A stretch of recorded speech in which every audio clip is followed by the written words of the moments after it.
तो नमस्कार प्यारे विद्यार्थियों, स्वागत है आपका मेरे YouTube चैनल में।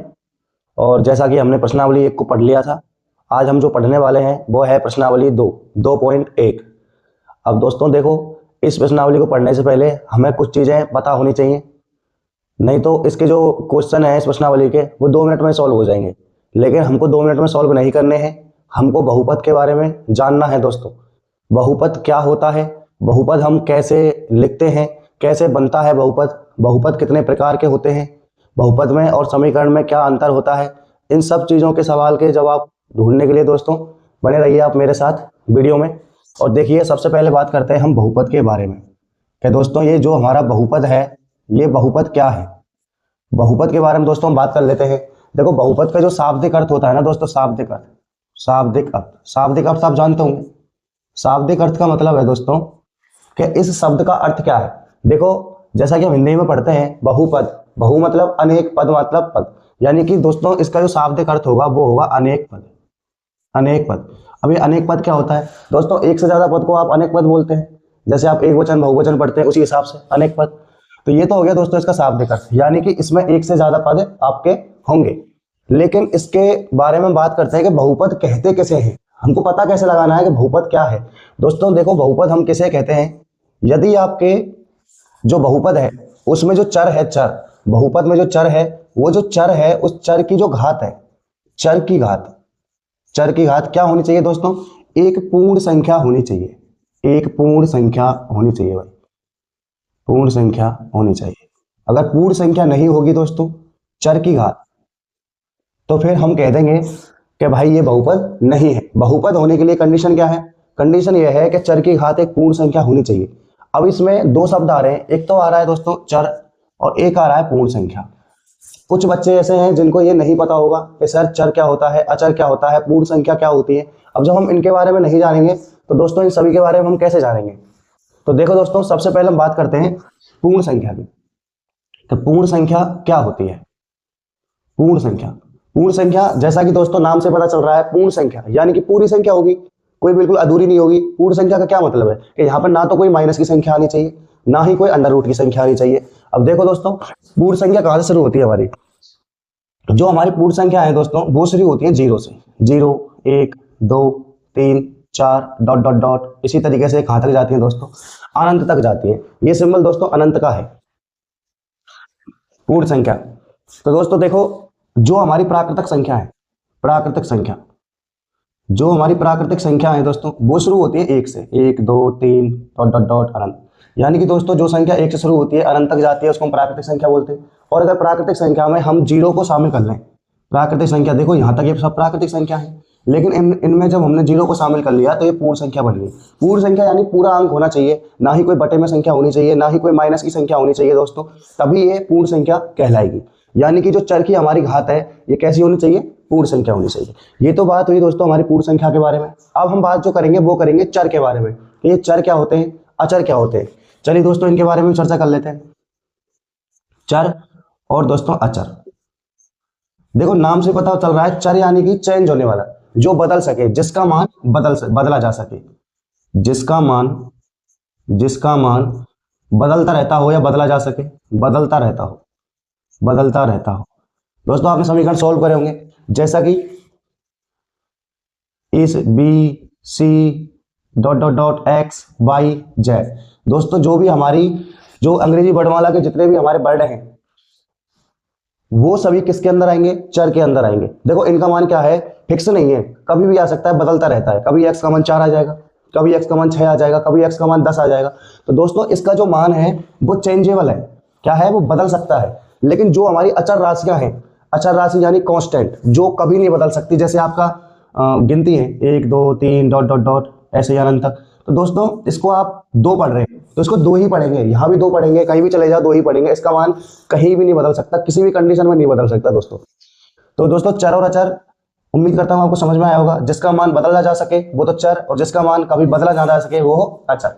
अब दोस्तों देखो, आपने पूर्ण संख्या के बारे में पढ़ा, चर और अचर के बारे में पढ़ा। अब हम थोड़ा सा बहुपद के बारे में बात कर लेते हैं। दोस्तों देखो, बहुत स्टूडेंट ऐसे होते हैं जिनको इनसे डर लगता है कि सर हम XYZ से कैसे करेंगे, क्योंकि आपने क्या है कक्षा 8 में गुणनखंड नहीं करे होंगे, तो इस वजह से आपको थोड़ी प्रॉब्लम आ रही होगी इस टाइम, लेकिन आपको घबराने की कोई आवश्यकता नहीं है। जैसा कि हमारी क्लास का जो शर्त है कि हम 0 लेवल से पढ़ाते हैं। तो देखिए दोस्तों, ये तो रही हमारे पूर्ण संख्या के बारे में बात, अचर हो गया, चर हो गया। अब बात कर लेते हैं कि ये बहुपद क्या है, बहुपद कैसे बना है, ये अनेक पद बनते कैसे। दोस्तों देखो, जब ये चर है, इनमें से कोई मैंने एक चर ले लिया, माना इस चर को मैंने x ले लिया, ये मैंने x ले लिया, और इसमें से एक अचर ले लिया, माना इसमें से मैंने 3 ले लिया। दोस्तों इन दोनों का मैंने गुणा किया, इन दोनों को गुणा किया तो क्या आया, इन दोनों को गुणा किया, देखो x का गुणा जब 3 के साथ करेंगे तो क्या आएगा, 3x आएगा। अब ये 3x क्या है दोस्तों, इस 3x जो है इसको हम बोलते हैं दोस्तों व्यंजक। क्या बोलते हैं दोस्तों इसको हम, व्यंजक। आपने छोटी कक्षाओं में पढ़ा होगा, कक्षा 8 में 9 में, बीजीय व्यंजक नाम तो सुना ही होगा, बीजीय व्यंजक। अब दोस्तों देखो, इन दोनों का गुणा करने से आया है। अब ये x क्या है, यहाँ पे देखो x क्या है, x और चर है, चर है, यानी चर का गुणा जब हम अचर के साथ करते हैं तो क्या बनता है दोस्तों, व्यंजक बनता है। जब हम चर का गुणा अचर के साथ करते हैं तो क्या बनता है, व्यंजक बनता है, कोई दिक्कत नहीं है। अब दोस्तों ये जो व्यंजक है, एक से ज्यादा व्यंजक मिलके, जब एक से ज्यादा व्यंजक मिल जाएंगे, कैसे, कोई प्लस से मिलेगा, कोई माइनस का मिलेगा, यानी वो चिन्ह क्या आएगा, प्लस आएगा, माइनस आएगा, तभी तो ये पद बनेंगे ना, क्योंकि 2-3 पदों को अलग करने के लिए प्लस माइनस चिन्ह का उपयोग होता है। तो देखो दोस्तों, ये काफी सारे व्यंजक मिलके क्या बना देंगे, बहुपद बना देंगे। देखो जैसे कि एक तो 3x हो गया, माना किसी ने 2 को गुणा y से कर लिया तो ये 2y हो गया, बोलो। किसी ने और गुणा कर लिया, माना यहाँ पे किसी ने z का गुणा कर लिया तो ये 5z हो गया, या फिर एक से कर लिया तो z हो गया।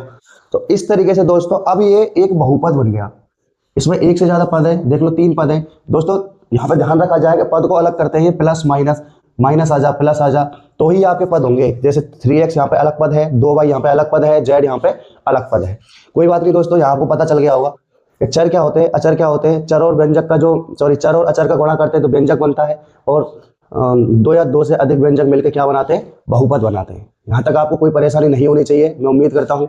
अब दोस्तों हम आगे पढ़ने वाले हैं बहुपद के प्रकार, कि बहुपद कितने प्रकार के होते हैं, बहुपद को कैसे लिखा जाता है। देखो दोस्तों, बहुपद के प्रकार के बारे में थोड़ा सा बात कर लेते हैं, बहुपद के प्रकार।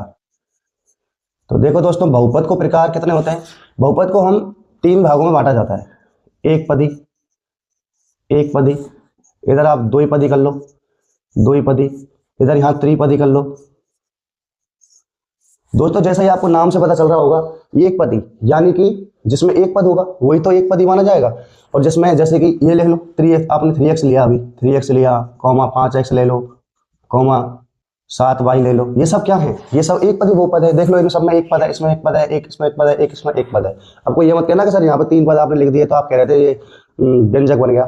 नहीं, व्यंजक तो ये भी है, बहुपद तो ये भी है, लेकिन ये एक पद में है। क्या है, एक पद में है। अच्छा, द्विपदी के बारे में बात करते हैं दोस्तों, जिसमें 2 पद होंगे, यानी 2 पद प्लस या माइनस से जुड़े हुए होंगे। जैसा कि 5x हो गया या 5x² हो गया, प्लस में आपने 3y लिख दिया, ये भी क्या है, द्विपदी बहुपद है।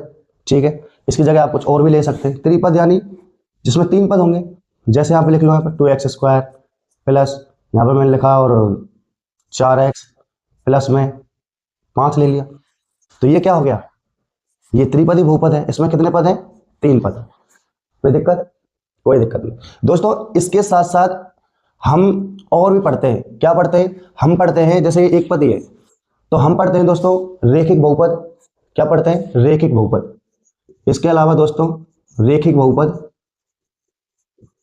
आपने रेखिक समीकरण भी पढ़ा होगा, रेखिक बहुपद और द्विघात बहुपद, द्विघात बहुपद, और आपने पढ़ा होगा दोस्तों त्रिघात बहुपद, त्रिघात बहुपद। अब ये क्या है दोस्तों, देखो रेखिक बहुपद का मतलब है जिसमें चर की घात अधिकतम कितनी हो, 1 हो। जिसमें चर की घात अधिकतम कितनी हो, 1 हो। अब इनमें देखो, इसमें जो चर है एक पदी में, यहाँ पे कोई से भी लगा लो, जैसे मैं यहाँ पे लिख देता जैसे मैं यहाँ पे लिख देता हूँ, कोई भी लिख दिया मैंने यहाँ पद, जैसे कि मैंने लिख दिया यहाँ पे 4x + 5 लिख दिया।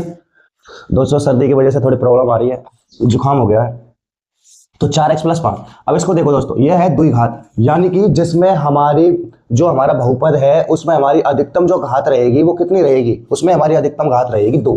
कितनी रहेगी, 2 रहेगी। यानी कि अगर मैं इसको ऐसे लिख दूं 4x² + 5x + 9। अब इसमें देखो, इसमें जो हमारा चर है, चर यानी x y z जो भी है, इसमें अधिकतम घात, घात तो यहाँ भी है लेकिन इसमें 1 है। अब इसमें चर की जो अधिकतम घात है वो कितनी है, 2 है, तो ये क्या हो गया, ये 2 घात बहुपद हो गया। अच्छा यहाँ पे मैंने एक और लिख लिया, माना ऐसे लिख दिया मैंने 5x³ plus 6x² plus 7x plus 3। अब देखो इसमें जो त्रिघात है, त्रिघात यानी मतलब जो हमारा बहुपद है उसकी जो अधिकतम घात है, अधिकतम घात, अधिकतम घात, अधिकतम घात कितनी है, 3 है। आप देख सकते हैं कितनी है, 3 है। तो ये कैसा बहुपद हुआ, ये त्रिघात बहुपद हुआ दोस्तों। चर की घात अगर अधिकतम घात आपकी कितनी है, 3 है तो त्रिघात बहुपद, अधिकतम घात 2 है तो द्विघात बहुपद, अधिकतम घात कितनी हो रैखिक बहुपद में 1 हो तो क्या हो गया, रैखिक बहुपद। कोई बात नहीं दोस्तों, इसमें हम एक चर्चा और करते हैं कि बहुपद को हम कैसे पहचानें। भाई पहचान करना भी तो जरूरी है ना, तो बहुपद को हम कैसे पहचानें। दोस्तों देखो बहुपद को पहचानने के लिए आपको मैंने बताया कि चर की घात क्या होनी चाहिए, एक पूर्ण संख्या होनी चाहिए। पूर्ण संख्या यानी पूरी संख्या, 0 से लेकर अनंत तक कोई भी संख्या हो, पूर्ण संख्या होनी चाहिए। ना तो आधी होनी चाहिए, ना ही मतलब कोई बटे वाली संख्या होती है। अगर दोस्तों बटे वाली संख्या आ जाएगी तो वो तो परमेय में पहुंच जाएगी। तो इसलिए पूर्ण संख्या होनी चाहिए, 0 भी आ जाए भले घात में, कोई परेशानी नहीं है, उससे भी काम चल जाएगा। देखो अब हम बात करते हैं कि बहुपद को हम कैसे पहचान सकते हैं। भाई बहुपद को कैसे पहचानें, बहुपद को कैसे पहचानें। दोस्तों मैं यहाँ पे कुछ एग्जांपल लिख देता हूँ, आप बताना मुझे। 2x² प्लस 3x प्लस 5 लिखा मैंने, यहाँ पे मैंने और लिख दिया, यहाँ पे माना कि 7x² प्लस √5x प्लस, यहाँ पे मैंने लिख दिया जैसे माना कि 9 लिख दिया। तीसरा मैंने यहाँ पे लिखा, कुछ भी ले लो, माना मैंने यहाँ पे लिखा 5x² प्लस √5, दिख रहा है क्या, √5 और यहाँ पे x प्लस 9। अब बताओ दोस्तों, इसमें से मुझे आप पहचान करके बताओ क्या ये बहुपद है। इसको देखो, इसको, क्या ये बहुपद है, हाँ ये बहुपद है। क्यों, कैसे चेक किया मैंने सर इसकी घात देख के चेंज किया।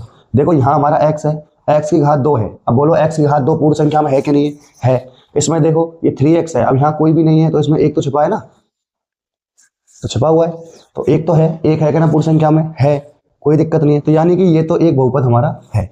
इसके बारे में बात करो दोस्तों, देखो इसको हम कैसे लिख सकते हैं, इसको लिख सकते हैं 7x² प्लस, अब ये अंडर रूट जो है वो 5 पे भी है और x पे भी है, तो इसको अलग अलग लिखो थोड़ा सा। तो √5 मैंने लिखा, इनटू में √x लिख लिया, प्लस 9 लिख लिया। अब दोस्तों देखो ये जो √x है, √x का मतलब क्या है, देखो जो √x है अगर किसी के भी ऊपर √ लगा हुआ है, इसका मतलब वो आधा है, आधा। आधे का मतलब इसकी जो घात है, इसको अगर मैं इसको √ को हटाना चाहूं तो मैं लिखूंगा यहाँ पे x की घात 1/2, x की घात 1/2। कल की क्लास में भी हमने बात की थी कि जब हम √ का गुणा करते हैं तो ये पूरी संख्या बन जाती है, एग्जाम्पल भी दिया था। अब देखो दोस्तों, जब हम √x का गुणा √x के साथ करते हैं तो ये क्या है, x हो जाता है। बोलो, कल भी मैंने चर्चा की थी कि जब 3 = 3 गुणा √3 गुणा 3 √3 कर रहे थे उस टाइम पे। तो इसी तरीके से देखो इसको लिखा जा सकता है x की घात 1, तो x की घात 1/2 प्लस गुणा x की घात 1/2। अब देखो आधार समान है, घातें जुड़ जाएंगी, x की घात 1/2 प्लस 1/2 बराबर x की घात 1। इस तरीके से दोस्तों ये x बना है, और इसमें भी तो 1 छुपा हुआ है ना। तो इस तरीके से चर की घात क्या होनी चाहिए, पूर्ण संख्या होनी चाहिए। अब इसमें चर की घात पूर्ण संख्या है क्या, नहीं है। क्यों, क्योंकि 1/2 आ रहा है सर, इसलिए ये चर की घात पूर्ण संख्या नहीं है, तो ये बहुपद नहीं कहलाएगा। यहाँ पे ये ध्यान रखा जाए। नीचे वाले को देखो, नीचे वाला जो है 5x² है, पूर्ण संख्या है। इधर देखो ये √5 है, √5 में लग रहा है, कोई परेशानी नहीं है। हमको तो देखना है बस चर की घात होनी चाहिए पूर्ण संख्या। और चर कौन कौन से हैं, x² यही तो चर हैं, हमने अभी चर्चा की थी चर के बारे में। तो दोस्तों आपको कंफ्यूज नहीं होना है, अगर ये √ से बाहर है तो ये बहुपद है, इसको हम बहुपद कह सकते हैं, ये बहुपद है। लेकिन ये √ में आ रहा है तो ये बहुपद नहीं है। दोस्तों इसके साथ साथ अगर आपको कोई माइनस में आ जाए, माना आपको ऐसे आ जाए x की घात -2 प्लस 2x प्लस 3, इस तरीके से आ जाए। अब देखो, अब इसकी भी जो अधिकतम घात है, क्या पूर्ण संख्या है क्या, नहीं है, क्योंकि पूर्ण संख्याओं में हम माइनस वाली संख्याओं को शामिल नहीं करते हैं। हम सिर्फ पूर्णांक में ही माइनस संख्याओं को क्या करते हैं, शामिल करते हैं। हमारी जो पूर्ण संख्या है वो 0 से शुरू होती है और प्लस वाली होती है, 0 1 2 3 4 5। तो यहाँ पे देखो, यहाँ पे तो दोस्तों -2 आ गया, अब -2 आ गया तो ये पूर्ण संख्या नहीं है, इसलिए बहुपद नहीं है। तो दोस्तों बताओ उम्मीद करता हूँ यहाँ तक आपको समझ में आया होगा।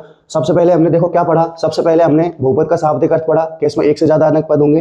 फिर हमने पढ़ा चर की घात क्या होनी चाहिए, पूर्ण संख्या होनी चाहिए। उसके बाद हमने पूर्ण संख्याओं के बारे में जाना, चर अचर के बारे में जाना, जिसका मान बदलता रहे वो चर संख्या और जिसका मान नहीं बदले वो अचर संख्या। चर और अचर का जब हम गुणा करते हैं तो व्यंजक बनता है और दो से अधिक व्यंजक मिलकर क्या बनाते हैं, बहुपद बनाते हैं। बहुपद कई प्रकार के होते हैं दोस्तों, एक पदी बहुपद, दो पदी, तीन पदी। जिसमें एक पद होगा वो एक पदी बहुपद, जिसमें दो पद होंगे वो दो पदी और जिसमें तीन होंगे वो त्रिपदी। ठीक है दोस्तों, इसी प्रकार से हमने रेखिक बहुपद, द्विघात बहुपद और त्रिघात बहुपद के बारे में पढ़ा। अब दोस्तों यहाँ पे एक चर्चा और कर लेते हैं। आपने समीकरण पढ़े होंगे, रेखिक समीकरण, द्विघात समीकरण, त्रिघात समीकरण, ये क्या है, कैसे बनते हैं, क्या अंतर है दोस्तों। अब हम चर्चा करते हैं कि बहुपद में और समीकरण में क्या डिफरेंस है। दोस्तों कोई भी डिफरेंस नहीं है। देखो ऊपर वाला है, मैंने लिखा, यहां पे मैं लिख देता हूं रेखिक समीकरण, रेखिक समीकरण। तो देखो रेखिक समीकरण के बारे में जब बात होगी, यानी कि जो भी हमारा रेखिक बहुपद है, अगर वो हम इसको जीरो के बराबर में कर दें, किसके बराबर में कर दें, जीरो के बराबर में कर दें, तो यह बन गया रेखिक समीकरण। यानी कि बहुपद को अगर हम जीरो के बराबर में रख दें तो सर वो बन जाता है हमारा रेखिक समीकरण। अब जैसे द्विघात बहुपद है तो ये तो द्विघात में बहुपद है, क्योंकि अधिकतम घात कितनी है, दो है, तभी तो द्विघात बोल रहे हैं इसको। उसको जीरो के बराबर में रख देंगे तो ये बन जाएगा द्विघात समीकरण, द्विघात समीकरण बन जाएगा। लिख दो भाई 4x² प्लस 5x प्लस 9 बराबर में जीरो। अब ये बराबर में जीरो लिख दिया तो ये समीकरण बन गया। इसी तरीके से दोस्तों आप त्रिघात वाले को भी लिख सकते हैं। हमसे पूछा क्या जाता है दोस्तों, कभी कभी एग्जाम में क्वेश्चन आता है, आपको इस तरीके से कोई क्वेश्चन दे देगा। जैसे एग्जाम में आपने क्वेश्चन आ गया, तो एग्जाम में क्वेश्चन आ गया कि 7x⁵ प्लस और 5x⁵7 प्लस 3x⁵3, कुछ इस तरीके से आ गया, प्लस 7 ऐसे आ गया। चलो अब इसमें आपने पूछ लिया कि इस बहुपद में, अब ये बहुपद है क्योंकि इसमें बराबर में जीरो नहीं किया है हमने, समीकरण नहीं है ये। समीकरण तो दोस्तों बराबर बीच में होगा तभी समीकरण बोला जाता है। अब देखो इसमें हमको घात देखनी है। इसमें आपको पूछेगा कि निम्न बहुपद में, जो आपको बहुपद दिया है इसमें आपको अधिकतम घात बतानी है भाई। क्या बतानी है, अधिकतम घात। अब अधिकतम घात आप बता सकते हैं, जहां भी आप देखो, जब यहाँ x⁵5 है, यहाँ x⁵7 है, यहाँ x⁵3 है, तो यहाँ 7 है, तो 5 बड़ा 7 बड़ा कि 3 बड़ा, सर 7 बड़ा। तो हम कह देंगे सर अधिकतम घात कितनी है इसकी, 7 है। इस तरीके का सवाल भी एग्जाम में पूछा जाता है। तो यहां तक आपको समझ में आया होगा दोस्तों। पढ़ने को तो 2.1 मिनट में खत्म हो जाएगी, उसमें करना ही क्या है, 2.1 को हम पढ़ लेंगे, लेकिन ये सारी चीजें आपको पता होनी चाहिए। क्यों, क्योंकि आपको कभी जब भी बहुपद पढ़ने पड़ेंगे, कभी भी आप इनसे नहीं घबराएंगे कि सर ABCD आ गई, हम क्या करें, कैसे गुणा होगा इनका। अब तक तो हम संख्याओं का गुणा कर रहे थे, अब हमको XYZ का भी गुणा करना पड़ रहा है। हाँ दोस्तों, इसी तरीके से दोस्तों अब हम 2.1 को सीधा सवालों की तरफ चलेंगे, और 2.2 में भी दोस्तों इसका हमको काम पड़ेगा, इसलिए इसको अच्छे से पढ़ लें। कोई चीज समझ में नहीं आए तो पूछ लेना दोस्तों कमेंट में, कोई परेशानी नहीं है। अब दोस्तों हम सीधे सवालों की तरफ चलते हैं। y बराबर px, ये कंडीशन दी है आपको। y बराबर px का ग्राफ नीचे आकृति 2.10 में दिया गया है। प्रत्येक स्थिति में px के शून्यकों की संख्या ज्ञात कीजिए। दोस्तों देखो यहाँ पे px आ जाए तो आपको x वाले पद में देखना है, और अगर यहाँ पे py आ जाए तो आपको y वाले पद में देखना है। क्या देखना है कि दोस्तों जो हमारा ग्राफ है वो x लाइन को, यानी कि x अक्ष को कितनी बार काट रहा है। दोस्तों आपकी जानकारी के लिए बता दूं, जो ग्राफ में थोड़े से कमजोर हैं, तो देखो दो लाइनें होती हैं, एक लाइन क्षैतिज होती है, एक लाइन ऊर्ध्वाधर होती है, यानी कि खड़ी लाइन होती है। दोस्तों जो हमारी ऊर्ध्वाधर लाइन होती है उसको तो बोलते हैं y अक्ष, और जो क्षैतिज लाइन होती है, क्षैतिज यानी जमीन से जुड़ी हुई, जमीन के जैसी, तो इसको बोलते हैं x अक्ष। तो दोस्तों देखो ये x अक्ष होता है, ये y अक्ष होता है, और ये यहाँ पे मूल बिंदु होता है जिसके निर्देशांक होते हैं 0 0, यानी कि यहाँ पे x भी 0 है और y भी 0 है। अब दोस्तों ये जो हमारा ग्राफ है, ये जो हमारी लाइन है, ये हमारे x अक्ष को कितनी बार यहाँ पे प्रतिच्छेदित करती है, कितनी बार काटती है, वो ही होगी यहाँ पे px के शून्यकों की संख्या। तो अगर मैं यहाँ पे लिखना चाहूँ p ऑफ x के शून्यकों की संख्या, शून्यकों की संख्या। अब दोस्तों ये शून्य क्या है, आपके दिमाग में आइडिया आ रहा होगा कि शून्य क्या है। दोस्तों शून्य वही है, जैसे आप मूल निकालते हैं, शून्य जो आप मूल निकालेंगे, जो भी आपका x का मान आएगा, कोई भी मान आएगा, उसको अगर आप किसी समीकरण में जिससे वो मान निकाल रहे हैं उस समीकरण में अगर रखेंगे तो उसका मान दोस्तों 0 हो जाएगा, तभी इसका नाम शून्य पड़ा है। तो px के शून्यकों की संख्या। दोस्तों देखो ये लाइन जो है, क्या x अक्ष को एक भी बार काट रही है क्या, नहीं काट रही है, ऊपर ऊपर से जा रही है, तो यानी कि इसके शून्यों की संख्या हो जाएगी 0। अगर एक्स अक्ष को नहीं काट रही है तो शून्यों की संख्या कितनी होगी? 0। अच्छा दोस्तों, इसके बारे में बात करें, इस लाइन को आप लिखेंगे पी एक्स के शून्यों की संख्या, इसको आप लिख लेंगे यहाँ पे। तो पी एक्स के शून्यकों की संख्या, शून्यकों की संख्या। तो देखो दोस्तों, ये हमारा ग्राफ जा रहा है, यहां से गया ग्राफ हमारा, ये बाई एक्स को टच कर रहा है यहाँ पे, यहां से जाते हुए सीधा ऐसे निकल गया, यानी कि दोस्तों एक्स अक्ष को ये इस बिंदु पे काटता है, यानी कि दोस्तों एक बार काट रहा है, तो इसके जो शून्यकों की संख्या होगी वो कितनी होगी दोस्तों? वो होगी 1। कितनी होगी? 1 होगी। इसको चलते हैं तीसरे वाले को। देखो दोस्तों, इस वाले को देखो कि जो हमारा ग्राफ है वो कितनी बार एक्स अक्ष को काट रहा है, प्रतिच्छेद कर रहा है। देखो, एक बार यहाँ पे कर रहा है, एक बार यहाँ पे कर रहा है 2, एक बार यहाँ कर रहा है 3, यानी कि इसके जो पी एक्स के शून्यकों की संख्या होगी ना दोस्तों, पी एक्स के शून्यकों की संख्या, तो वो संख्या हो जाएगी दोस्तों यहाँ पर 3। तो इसी प्रकार से दोस्तों ये बहुत इजी सवाल है। तो देखो, इससे पहले जो हमने पढ़ा है ना दोस्तों, वो हमारी प्रश्नावली 2.2 में भी काम आएगा। देखो यहाँ ये एक्स अक्ष है, इधर ये प्लस वाला होता है, इधर माइनस वाला होता है तो एक्स अक्ष ही। तो देखो यहाँ पे कितनी बार इसको काट रहा है, एक बार यहाँ काट रहा है, एक बार यहाँ काट रहा है, तो दोस्तों इसके पी एक्स के शून्यकों की संख्या इसमें कितनी हो जाएगी? शून्यकों की संख्या कितनी बार काट रहा है ग्राफ? 2 बार काट रहा है, तो 2 हो जाएगी। इसमें कितनी हो जाएगी दोस्तों, बोलो? पी एक्स के शून्यकों की संख्या इसमें कितनी हो जाएगी? पी एक्स के शून्यकों की संख्या, शून्यकों की संख्या। दोस्तों अगली क्लास में हम शून्य निकालना सीखेंगे। संख्या देखो, एक बार यहाँ पे डिवाइड कर रहा है, एक्स अक्ष तो है ये एक्स है, एक्स डैश है, 1 2 3 और 4, यानी 4 बार काट रहा है तो 4 इसका आंसर हो जाएगा। इसी तरीके से दोस्तों इसका भी हल आप लिख सकते हैं। देखो, एक बार तो यहाँ काट रहा है, एक बार यहाँ काट रहा है 2, एक बार यहाँ, यानी कि इसके पी ऑफ एक्स शून्यकों की संख्या कितनी हो जाएगी? पी ऑफ एक्स के शून्यकों की संख्या बराबर 3। दोस्तों बिल्कुल इजी सवाल था। जितनी बार हमारा ग्राफ हमारे एक्स अक्ष को प्रतिच्छेद करेगा, काटेगा, वही हमारा क्या हो जाएगा? आंसर हो जाएगा। दोस्तों उम्मीद करता हूं कि आपको 2.1 समझ में आई होगी, और आगे हम 2.2 करेंगे, वो कल की क्लास में करेंगे। दोस्तों अगर वीडियो पसंद आई हो तो दोस्तों लाइक करके जाएं और चैनल को सब्सक्राइब करके जाएं। मिलते हैं अगली वीडियो में, तब तक के लिए जय हिंद दोस्तों।